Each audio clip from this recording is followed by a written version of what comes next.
नमस्कार, मैं अर्चना त्रिपाठी शुक्ला हिंदी नोट्स के यूट्यूब चैनल पर आपका स्वागत करते हैं। तलाक के मामले दिन प्रतिदिन बढ़ते जा रहे हैं और इन्हीं तलाक के मामलों में निकल कर के आता है कि बच्चों का भविष्य कैसा होगा। कमेंट करके हमें ज़रूर बताइएगा कि आपको क्या लगता है कि जो तलाक हो रहे हैं दिन प्रतिदिन, इससे बच्चों के भविष्य पर क्या प्रभाव पड़ता है। हालांकि अब आपको हम लेटेस्ट जजमेंट भी बताने जा रहे हैं, जिसमें बच्चा जो है वह खुद चुन सकता है कि उसको मम्मी के पास रहना है या पापा के पास रहना है। यानी कि बच्चा अपना कस्टडी गार्जियनशिप किसको बनाना चाहता है, कस्टडी किसके पास रखना चाहता है, वह खुद चुन सकता है। बच्चे को यह अधिकार प्राप्त हो गया है। हालांकि तलाक के केसेस से सबसे ज़्यादा अगर किसी का भविष्य खराब होता है तो वह बच्चे का, उसका मानसिक संतुलन प्रॉपर नहीं रह पाता है, वह डिसाइड खुद नहीं कर पाता है कि उसकी जो प्रोसेस है, जो उसके डेली रूटीन है, वह भी जो है कहीं ना कहीं खराब होता रहता है। वह क्योंकि देखिए, किसी भी बच्चे को पलने के लिए, प्रॉपर बढ़ने के लिए उसको माँ और पिता दोनों का प्यार आवश्यक है। उसकी माँ की परवरिश के बगैर वह अच्छी तरीके से उन्नति नहीं कर सकता है और उसी प्रकार उसको पिता का प्यार भी मिलना बहुत ही आवश्यक होता है। पिता का सहयोग, पिता का सर पर हाथ रहना बहुत ही जरूरी होता है।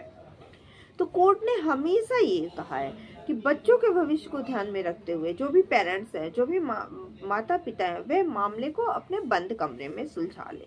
लड़ाई झगड़ा है थोड़ा बहुत, या फिर अगर स्थिति तलाक तक भी आ रही है, आप मैटर को बंद कमरे में सुलझा लीजिए। आप आपस में डिसाइड कर लीजिए कि बच्चे को किसके पास रहना है और उसके बाद आप जाके कोर्ट में तलाक ले लीजिए। हालांकि यहाँ पर हम बात कर रहे हैं कस्टडी की, तो आपको बता दें कि कस्टडी क्या होती है। तो 18 साल से जो कम उम्र के बच्चे होते हैं, उनकी कानूनी गार्जियनशिप किसके पास रहेगी या वह डिसाइड करता है कोर्ट, और इसी को बच्चे की कस्टडी कहा जाता है। तलाक के बाद ये देखने को मिलता है कि कानून ये देखता है कि बच्चे की परवरिश जो है वह किसके पास अच्छे से हो पाएगी। यानी कि कौन है जो बेहतर तरीके से बच्चे की देखभाल कर पाएगा, और जो अच्छे से बच्चे की देखभाल कर पाएगा बच्चा उसको सौंपा जाता है, और इसे ही बच्चे की कस्टडी कहा जाता है। साथ ही साथ कोर्ट यह भी सुनिश्चित करता है कि बच्चों की परवरिश है वह अच्छे तरीके से हो, उसकी देखभाल अच्छी तरीके से हो।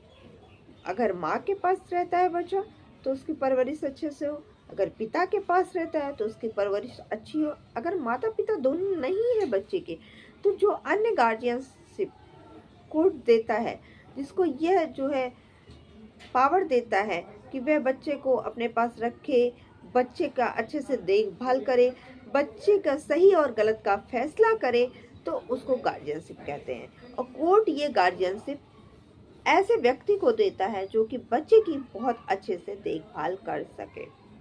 अब ये तो बात रही कस्टडी क्या होती है, गार्जियनशिप क्या होती है। अब बात आते हैं हम प्रोसेस की कि कैसे कोर्ट जो है गार्जियनशिप प्रोवाइड करती है, कैसे जो है कोर्ट कस्टडी बच्चे की देती है। तो हिंदू धर्म के अनुसार भारतीय कानून व्यवस्था में Hindu minority and guardianship act 1956 बनाया गया है। इसके तहत कोर्ट डिसाइड करती है कि गार्जियनशिप किसको देना है, कस्टडी बच्चे की किसको देना है।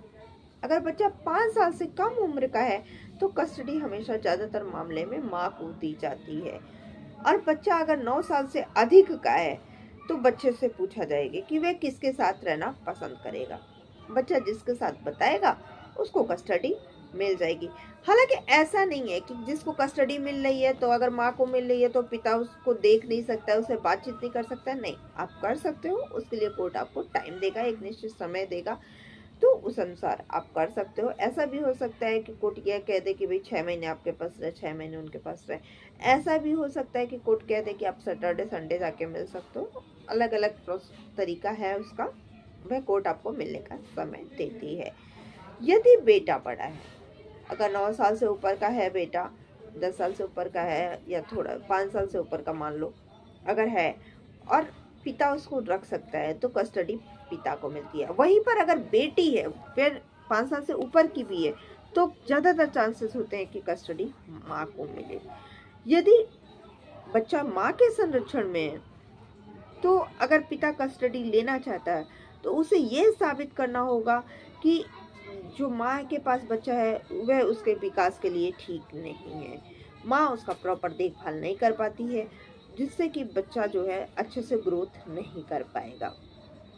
तो उसे साबित करना होगा कि बच्चे को ठीक से पौष्टिक आहार नहीं मिल रहा है, पौष्टिक खाना नहीं मिल रहा है, बच्चे की प्रॉपर देख रेख नहीं हो रही है, बच्चे को प्रॉपर शिक्षा नहीं मिल पा रही है। इस तरह से अगर वह साबित कर देता है तो बच्चे की कस्टडी माँ से पिता की तरफ चली जाएगी।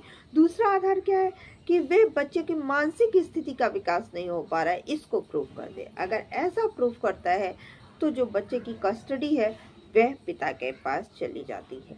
मान लीजिए बच्चे की कस्टडी पिता के पास में है और फिर ऐसी स्थिति में बच्चे की कस्टडी जो है वह माँ लेना चाहती है, तो उसको क्या करना पड़ेगा?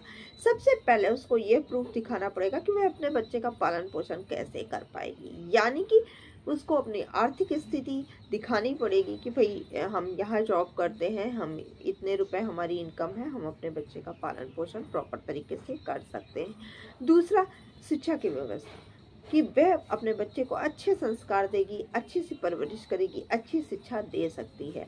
अगर वह ये प्रूफ कर देती है तो जैसा कि हम सबको ही पता है कि कहा जाता है कि जो संस्कार होते हैं वह माँ से मिलते हैं। तो बट अगर माँ ये प्रूफ कर देती है कि वह संस्कार के साथ ही साथ उसकी शिक्षा, उसका खान पान पर भी ध्यान दे पाएगी और उसकी प्रॉपर केयर कर पाएगी, तो कस्टडी माँ के पास चली जाती है। लेकिन इन सबसे बड़ा जो फैसला है कि बच्चा अगर 9 साल से ऊपर का है तो कोर्ट बच्चे से पूछना चाहेगी कि भाई आप किसके पास रहोगे। अगर बच्चा कहता है कि मैं माँ के पास रहना चाहता है तो कस्टडी माँ को मिल जाएगी। अगर बच्चा कहता है कि वह पिता के पास रहना चाहता है तो कस्टडी पिता को मिल जाएगी। आज की वीडियो आपको कैसे लगी जरूर बताइएगा। कस्टडी से संबंधित कोई भी अगर आपके पास क्वेश्चन है तो आप कमेंट करके क्वेश्चन जरूर पूछ लीजिएगा, हम आंसर देने की कोशिश करेंगे। और अगर आपको हमारी वीडियो पसंद आई होगी तो प्लीज़ लाइक कीजिएगा, शेयर कीजिएगा, सब्सक्राइब कीजिएगा, बेल आइकन दबाना बिल्कुल मत भूलिएगा, जिससे कि हमारी वीडियो आपको लगातार मिलती रहे। धन्यवाद।